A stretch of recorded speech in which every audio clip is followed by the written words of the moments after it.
दोस्तों, क्या आपको पता है कि ट्रेजेडी किंग दिलीप कुमार किन 3 फिल्मों को छोड़ने के बाद बहुत पछताए थे। इंडियन सिनेमा में पहली बार जिसने एक्टिंग की ऊंचाइयों को छुआ, किरदारों में अपनी छाप छोड़ी, वो आज भी थिएटर स्कूलों में पढ़ाई जाती है। पर एक्टिंग के बाद शाह रहे इस इंसान के जीवन में कुछ ऐसे मोड़ भी आए जब कुछ किरदार इन्होंने इसलिए ठुकरा दिए कि शायद वो इनके लिए नहीं है, और बाद में वही फिल्मों ने बॉक्स ऑफिस पर धूम मचाई। इन फिल्मों को छोड़ने का अफसोस दिलीप कुमार को जीवन भर रहा। सन 1952 फिल्म थी बैजू बावरा। डायरेक्टर विजय भट्ट की ये फिल्म इंडियन सिनेमा में शास्त्रीय संगीत की आत्मा बनकर उभरी।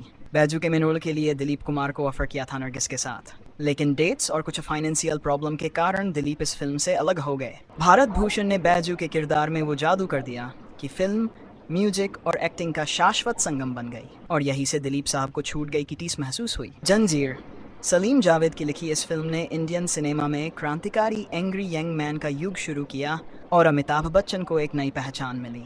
पर क्या आपको पता है कि ये रोल पहले दिलीप साहब को ऑफर किया गया था? उन्होंने ये सोचकर मना कर दिया कि इस किरदार में भावनाओं की कमी है। उन्हें एक्टिंग की गहराई चाहिए थी, न उनकी गुस्से की। पर प्रकाश मेहरा की इस फिल्म ने जब पर्दे पर आग लगाई तो दिलीप साहब ने खुद माना कि उसमें आग थी और मैंने उसे ठुकरा दिया। नहीं साहब, गला खराब हो जाएगा। प्यासा, जब कविता को जाना पड़ा औरों के पास। गुरुदत्त की प्यासा में एक ठुकराए हुए कवि का किरदार था विजय। ये किरदार पहले दिलीप साहब को ऑफर हुआ था, लेकिन उस वक्त वे देवदास में एक हारा हुआ दुखी किरदार कर रहे थे।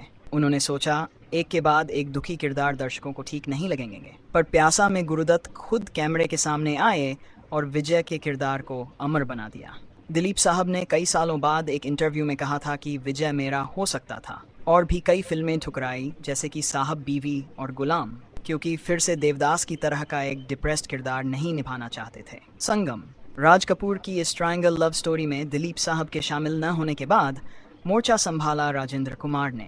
मदर इंडिया, इसमें उन्हें ऑफर हुआ था सुनील दत्त का किरदार। इस फिल्म को उन्होंने इसलिए छोड़ा क्योंकि नरगिस के साथ वो कई रोमांटिक किरदार निभा चुके थे। ये 3 फिल्में प्यासा, जंजीर और बैजू बावरा भले ही दिलीप साहब की फिल्मोग्राफी में शामिल न हो सकी, लेकिन उन्होंने साबित किया कि दिलीप कुमार की न भी हिस्टोरिक होती थी। हर किरदार जो उन्होंने निभाया वो आज भी मील का पत्थर है, और हर किरदार जो उन्होंने छोड़ा वो खुद में एक दिलचस्प लीजेंड बन गया। दिलीप साहब का कौन सा डायलॉग आपको सबसे ज़्यादा पसंद है? कमेंट करके बताएं।